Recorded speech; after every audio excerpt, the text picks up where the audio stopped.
Welcome back to another episode of the YA Podcast. I'm your host, Ryan Keaton, with Lorenzo Baylor. What's up? How's it going, man? It's going good, At the time of this recording, it's just a lot going on. We finished the young adult conference, and they've been listening to, some content that we produced coming out of that. Yep. Which was a great time. Our production value has gone up, as you can see. Right. Look at us. Look at us. But everything else is going good, man. In the middle of YEC, Youth Evangelism Conference here with the TB&B that we do yearly. So that's going great. We're having a good time with that. And, yeah, man, life is good. Life is good. For those who are joining us maybe for the first time, you'll have to go back and check some of our other episodes. Like Lorenzo said, we were live from the YA conference, and so most of our main sessions were put out as podcast episodes, and so you were able to hear some content from some great practitioners and just some really good information, a panel discussion that happened, and so just some good stuff. We've this season been jumping back and forth between some just practical in-house nuts and bolts of young adult ministry, but we've also had some looking forward to the future. How can your young adult ministry, your church, just prepare for what's next and the world and things like that? How, real quick, I didn't get a chance to ask you, how did you enjoy the young adult conference? Like, how do you feel like it went? And yeah, I would love to know kind of your feelings about that.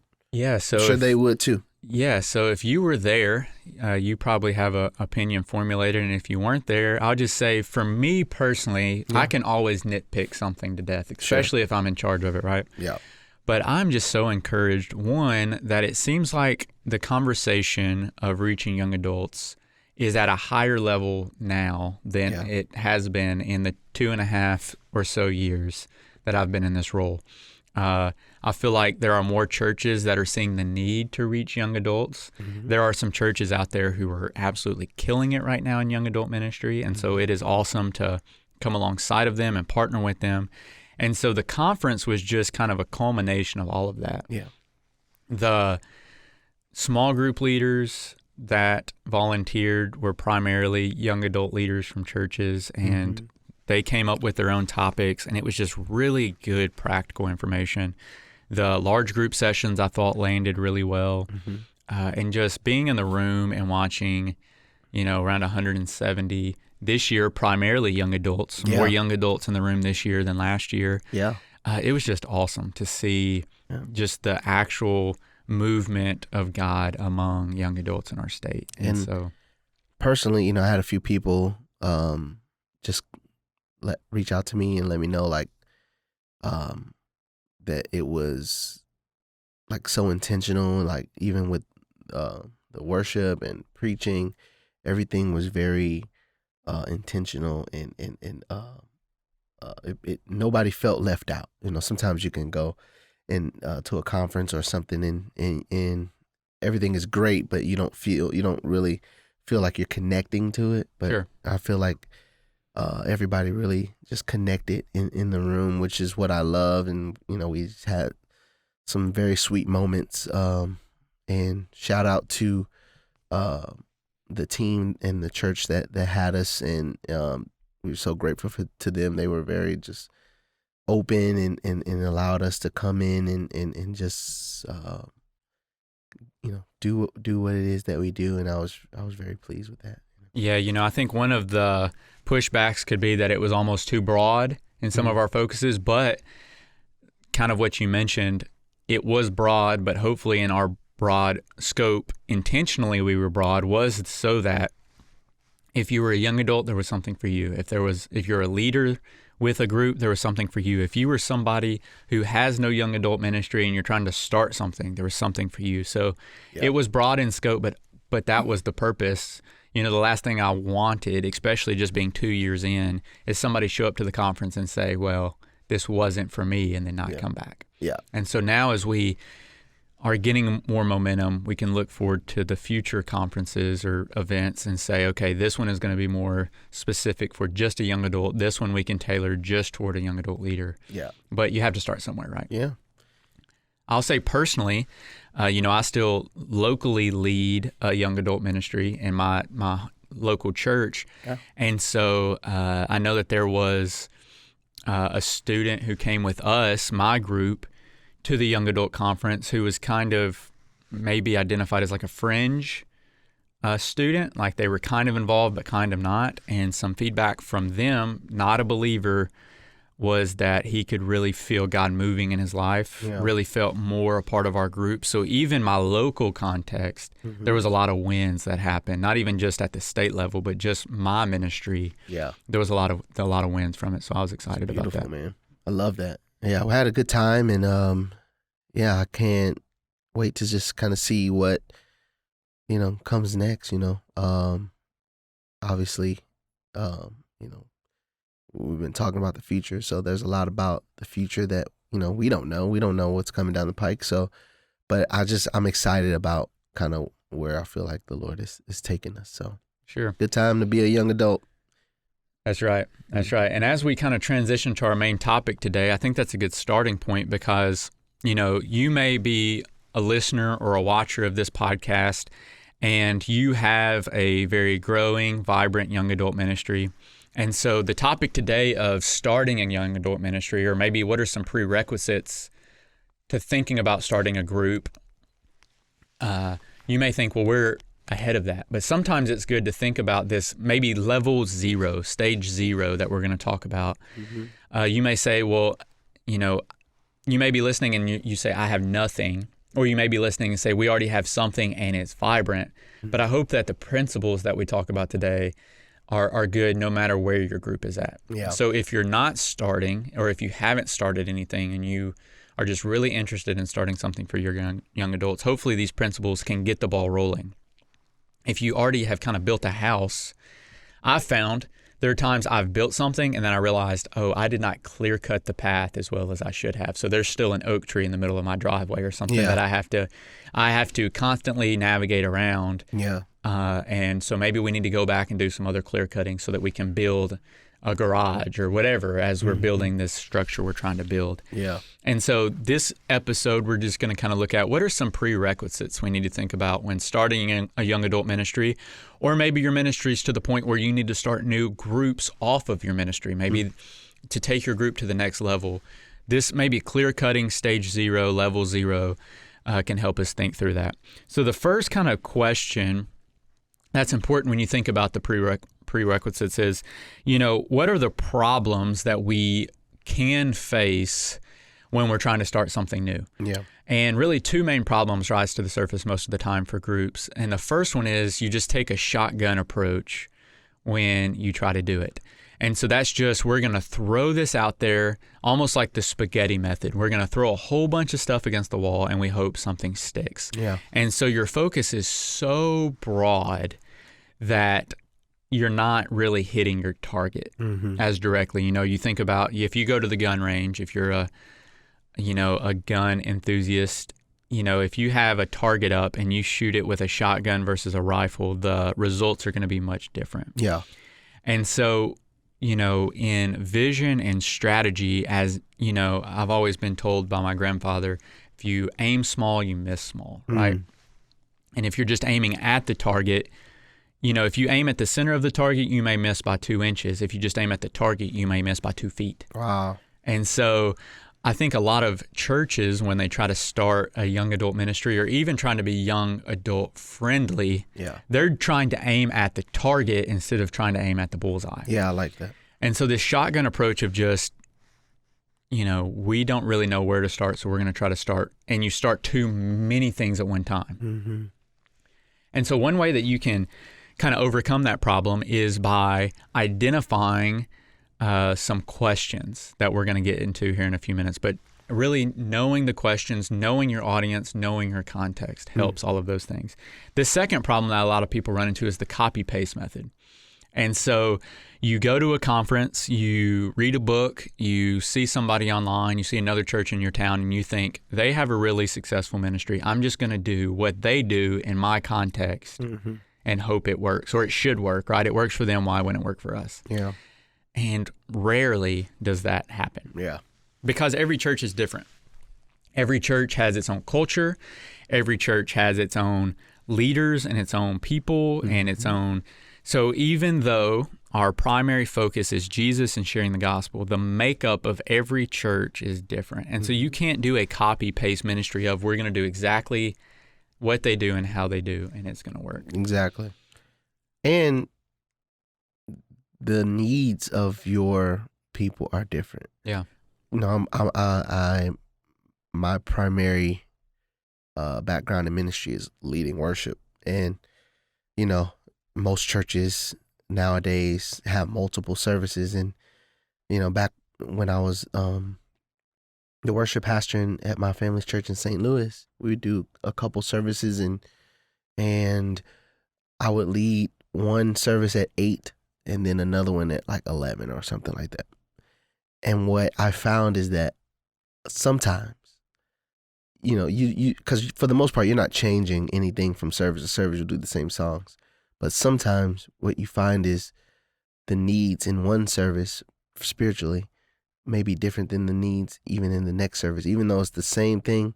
So your approach even from service to service might be different.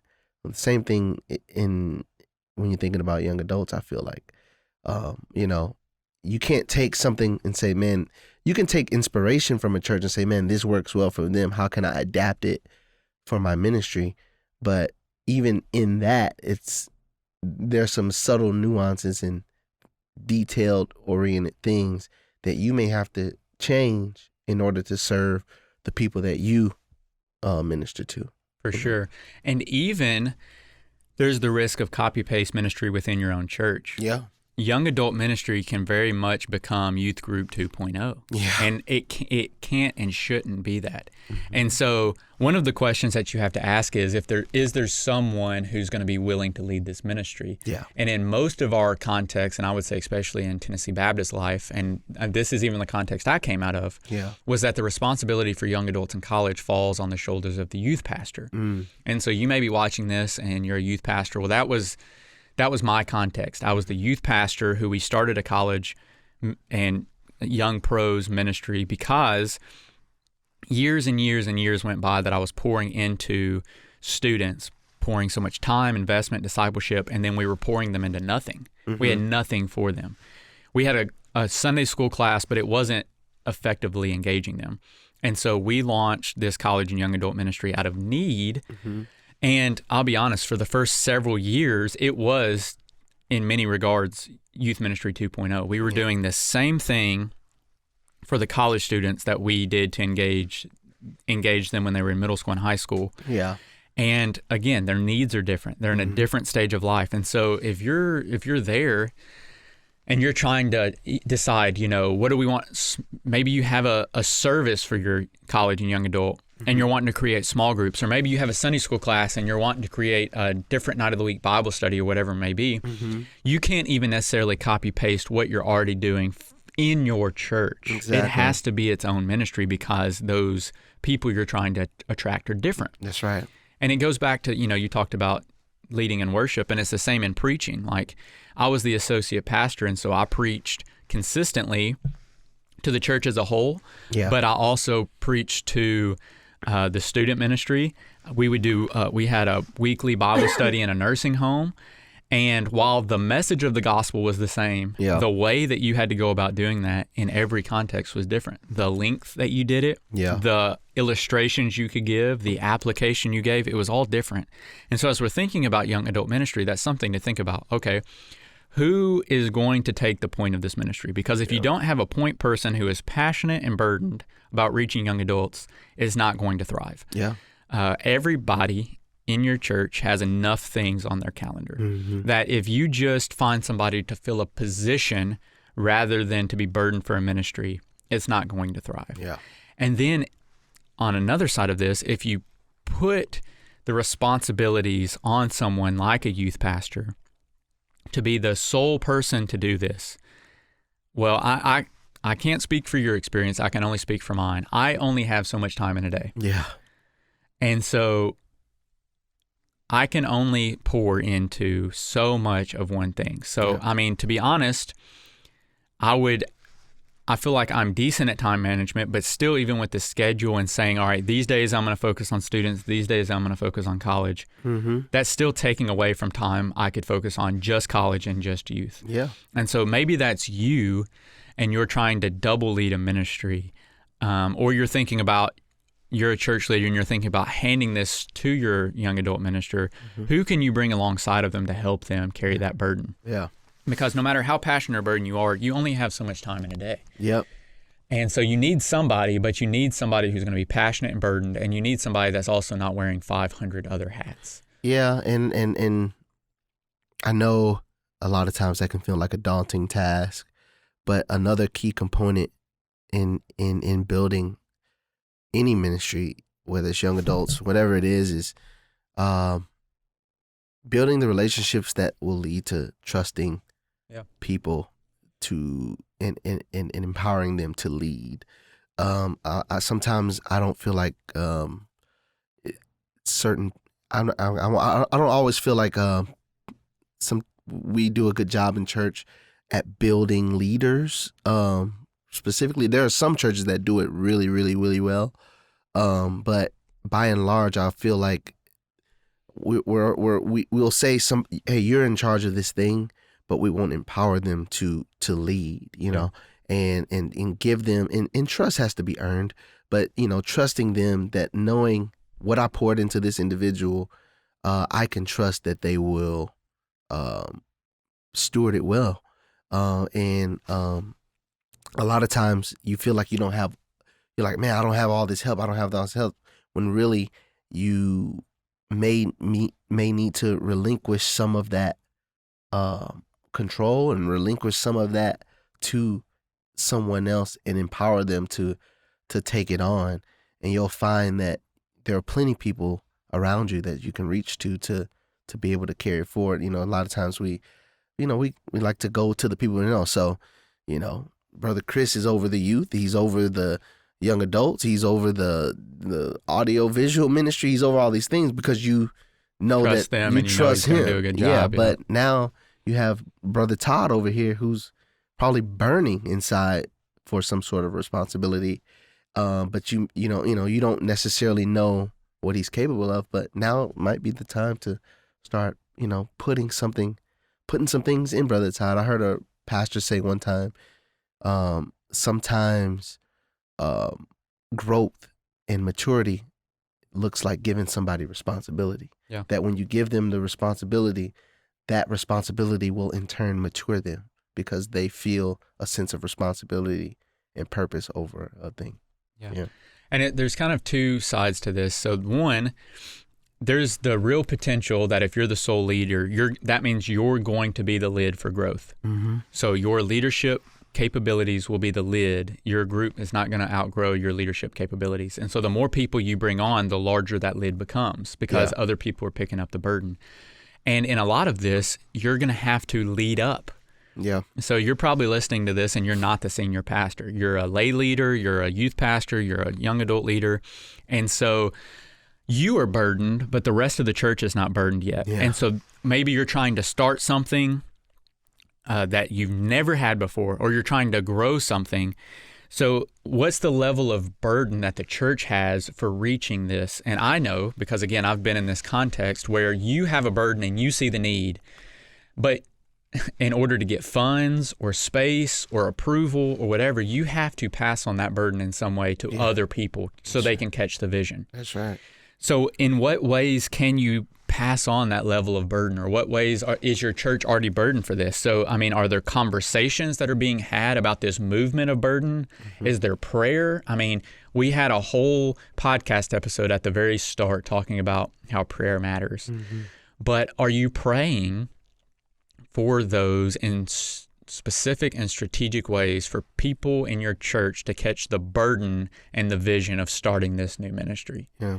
And then is there movement? Are there people in your church having gospel conversations with this specific group? So, I mean, we're primarily talking about young adults here, but, you know, we have the Field of Dreams model a lot of times, and we think if we build it, they will come. And so we build, like to go back to the copy paste, we build this ministry, or really what it is a program. And then we hope people pour into it rather than having relationships with individuals and then formulating a ministry out of that based on these people that are already there, these relationships that are already happening, this discipleship model that's already going on, and then building around that, which means that you may have to lead up in the burden of your church having evangelistic gospel conversations. If you're 50 and 60 and 70-year-olds aren't having gospel conversations with other 50, 60, and 70-year-olds who are in similar life stages and communicate the same and have generally the same values and all of those things, viewpoint of life. Yeah. If they're not burdened to reach their peers, they're probably not going to be burdened to have intergenerational discipleship. Yeah. And again, this is a slow-moving process. You're not going to build a house overnight. No. But you have to clear cut the way and you have to get the ball moving. Yeah. And so who's going to be in charge? What is the burden? And what is that burden doing? Is there movement? Are there conversations happening? Are there people coming up who have maybe no hands in this part of ministry saying, what do we do for young adults? Or we need to get something started for young adults so that you can start trying to build and clear cut. Yeah. Again, what opportunities do we have? So what is our context? How many do we have in our community? How many are maybe already in our church that we can get plugged into this? What is our funneling system? So do we have a children's and youth ministry? So what's the breakdown? Is it we have a children's and youth ministry and then there's not a bridge from youth ministry to college and young adult ministry? Do we have a good college ministry and there's not a bridge into after they graduate college? Do we have nobody under the age of 50 in our church? Yeah. What is the breakdown? And then when you realize that breakdown, then you can start figuring out how can we put things in place to start bridging that gap. Again, I would imagine, from Memphis to Mountain City, Dyersburg to Ducktown, no matter where you're at, you may not be in a big city context. I guarantee you have more young adults in your community than you realize. Yes, sir. And so you may not be able to start with saying we're going to have a specifically 20 to 24-year-old Sunday school class. Yeah. But you can have something. And again, that's not a shotgun method. It's a very direct method, but it's engaging this demographic of people. So what context? How many? Who are they? Where are they? What's attracting and keeping them? So are they driving from your community to another place? And again, that's not you copy that, but how do you start building that community and relationship where they're at? Yeah. What are they interested in? Are they asking questions that your church either isn't equipped to answer or won't answer? Yeah. Yeah. Sadly, I think a lot of times we're not willing. We say we are, but we're not really willing, even as believers, to have conversations that we're uncomfortable with. That's true. And so resourcing yourself with what are the questions that young adults are having and how can I have a biblical, compassionate response that's not just, well, this is what the Bible says, and so take it or leave it. Because, again, the Bible is our sole center of what we're trying to push a relationship with Jesus. But if they're not a believer, or even if they are a nominal believer, but they don't know the contents of the Bible, you have to build that relationship with them for them to want to see the need to go to God's Word. Absolutely. And so what are the opportunities you have there? What are the opportunities that you have in disciple making and moving out missionally and starting something simple? Again, your young adult ministry starting may be as simple as you meeting with 1 or 2 young adults a week and just reading the Bible together and praying. And that would be transformational for your church. Yeah. And then out of that, they can bring their friends and they can invite more people. Having a gospel conversation. And again, I feel like for so long, we've had this war of definitions of what is evangelism, what is discipleship, when does discipleship start? But no matter how you define those two things, the functionality of it is what's important. Yeah. And a lot of times even if you just describe it as evangelism is so much more than sharing the gospel with somebody one time and then walking away. It's the follow-up. It's the making sure the seed doesn't fall on a soil that is not fertile to produce growth. Absolutely. And so how can you continue that process.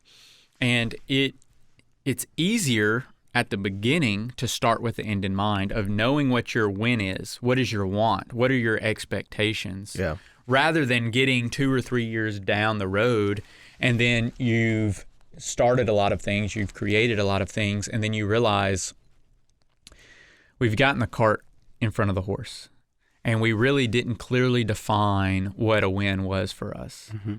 We didn't really define what our wants and desires were. And so then you have to, it's a lot harder to kill a program in some regards than it is to start it, especially in a Baptist church, right? Well, we've always done it that way. Well, we've only done it for the last 2 years, but sure, we've always done it that way. Yeah. And so starting it with the end in mind. So what is your goal? Yeah. You know, I don't believe it's our job today to tell a church to define what their goal is, but you have to define what is your want. Is it to have multi-generational relationships? Is it to have XYZ, whatever you want to plug in, but have your end in mind and be able to clearly write down what is our end goal, what is a win, because if you don't know what a win is, then you don't know what to celebrate. Yep, that's and true. Celebration in this process is so important. A lot of times people get discouraged in starting something because they don't have their wins defined. And so they don't celebrate anything, and then they don't realize really how far they've come. Yeah. And so setting those small wins. A win could be that one conversation you have with a young adult. Boom. Mm-hmm. Our goal was to start having conversations with young adults. Then you can celebrate that.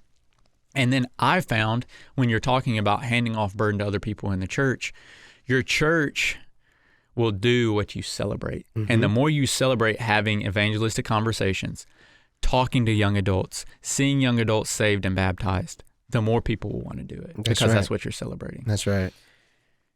And then what are your expectations? Again, conflict arises. I love this definition. It says conflict arises as the distance between expectation and reality expands. So you may have an expectation of what you want this to be, but a person sitting in the pew may have a different expectation, and your pastor may have a different expectation, and your deacon body may have a different expectation. So clearly having expectations defined, and then being able to reframe, okay, that may not be in our context a realistic expectation, because that's where the conflict arises, right? You expect me to do this. That's not a realistic expectation. Yeah. Or I expect to do this, but I'm getting too far ahead of myself. Yeah. So in this clear-cutting phase, again, level 0, before you start anything, or as you're trying to start something new, or as you're trying to reevaluate what you're doing, having those expectations, not just in mind for you, which is important, but across the board, people being able to communicate that. So everybody's on the same page. And so that you don't have conflict. Again, when you have different wants and desires from the church member to the pastor to the deacon body or whatever board is over you, or maybe you are the pastor, and so you're trying to communicate expectations to this leader you're wanting to hand this off to. Again, like having multiple voices in the room at the same time so that the conversation can happen and you don't just assume, well, everybody's on the same page when it comes to this stuff. Yeah. Yeah, I think the idea of collaboration is underrated within ministry. And I think a lot of times it could turn into this person's over here, this person's over there, we're doing this. And the more you can come together in a given situation will be for the best as it pertains to strategy and planning and saying, okay, what are your ideas that work well and what are my ideas that work well to charge the mountain together. A lot of times it could be, we're going to do the young adult prayer over here, but then this young adult has the singles ministry, but whatever over here, and there's no, I like what you said about having just that kind of clear directive, and then the other piece of that is being able to come together and not being afraid to collaborate, because it's not a fight for whose idea is best.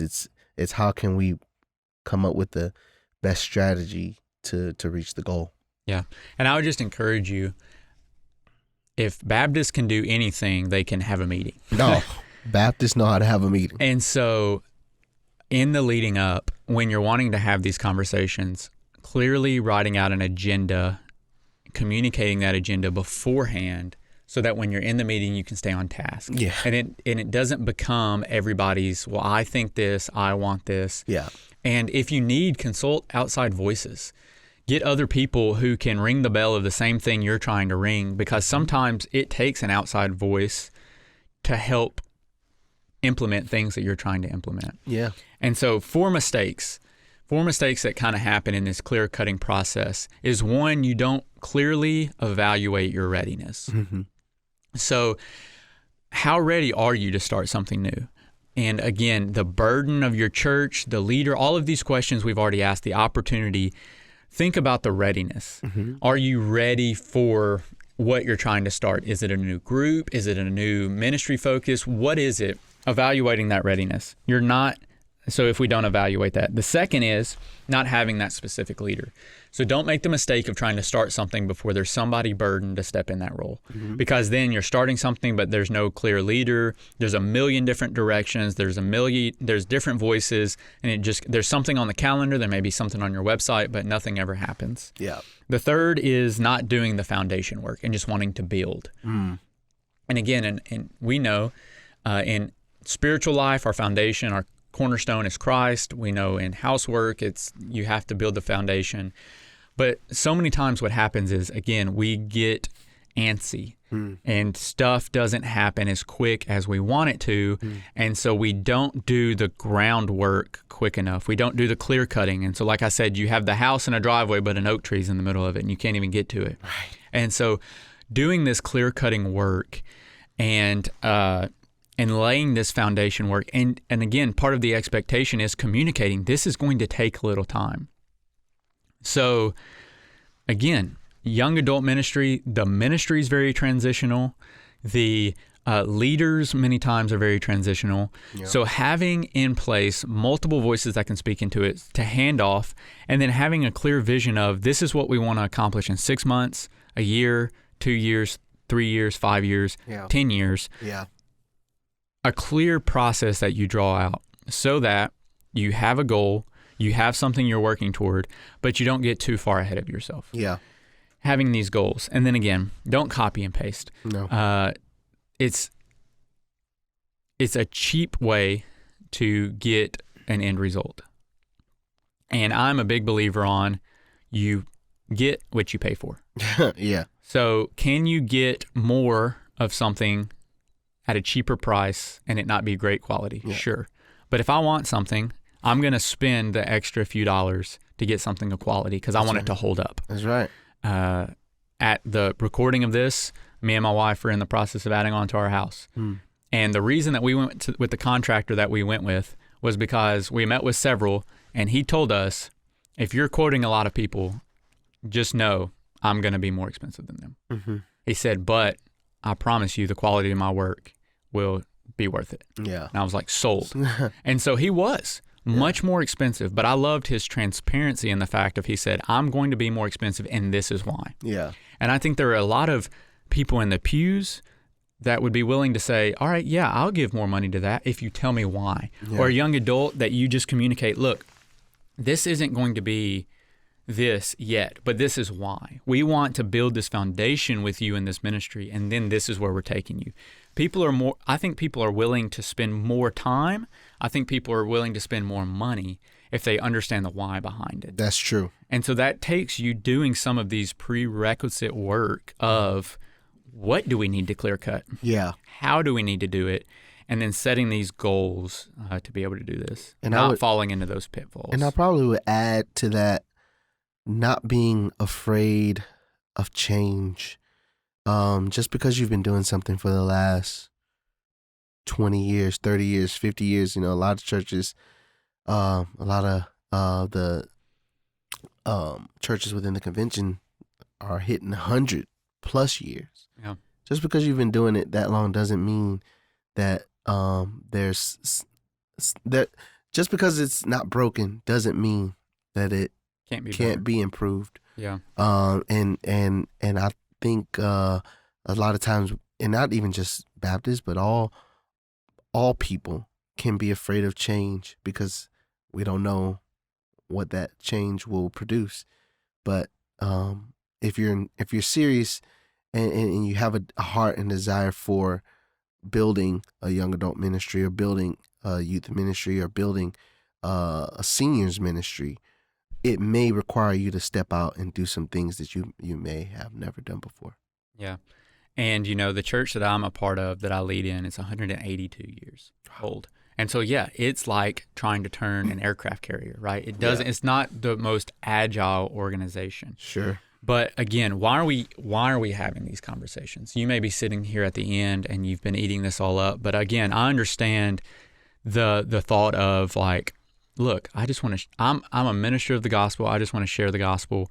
And I would 100% agree with you. Yes, we are called to share God's word and to preach God's word. But strategies like this help us become more narrow focused on how to be better effective at our time. So thinking through strategies, thinking through processes, thinking through administrative things that it's not always the funnest thing to do. It just helps you not waste so much time on things that you're just going to spin your wheels on, or planning those meetings that people aren't going to show up to, or you said in that meeting and you have your D in the disc personality just dominates and takes over and nobody else can talk. Yeah. Well, if they're not the one that's leading, or they're not the voice that needs to be heard, then you just wasted a whole 30 minutes or hour meeting and nothing got done. That's why the agenda, that's why having these things, doing this groundwork helps you not get bogged down, not be stuck in an endless cycle of spinning your wheels, not having these great plans and then being told no by somebody who's over you when you're the second, third, 10th chair and you have to report to somebody. Yeah. 9 out of 10 people in the local church is going to have to lead up. Yeah. And even sometimes when you're the senior pastor, you don't make the call by yourself. You have committees, you have checks and balances. So how can you lead and show? Well, clear cutting the ground. It's important. Yeah. So hopefully our conversation today helped you think through some of these things. If you're in a spot where you're wanting to start something new, or you're at truly level 0, you have nothing, but you want to start something, we would love to help you think through some of these processes. You can contact me, R. Keaton, Keaton, at tnbaptist.org. I'd love to just talk strategy with you. Again, I'm not going to come in with a pack and play. There's not a silver bullet that's going to, you do this, you're going to win 1 million young adults for Christ. But it takes you doing the work, clear cutting the ground, starting at level 0. This is the hard grunt work, but you can't truly build unless you do it. That's right. And so it's important, it's needed. Don't overlook this important stage 0, when you think about your ministry. So thanks for joining us today for another episode. Make sure to like, share, subscribe. If you've not listened to all of the other episodes, go back, because we have 2 seasons full of episodes, a lot of great content, a lot of great guests. Thank you for your gifts through the cooperative program. Again, we couldn't do this podcast or put out resources like this if it wasn't for churches like yours giving through the cooperative program. So thank you for that. Special shout out again to Colby Mike for recording and editing and engineering this podcast. And until we see you again, go in Tennessee for Jesus. Peace.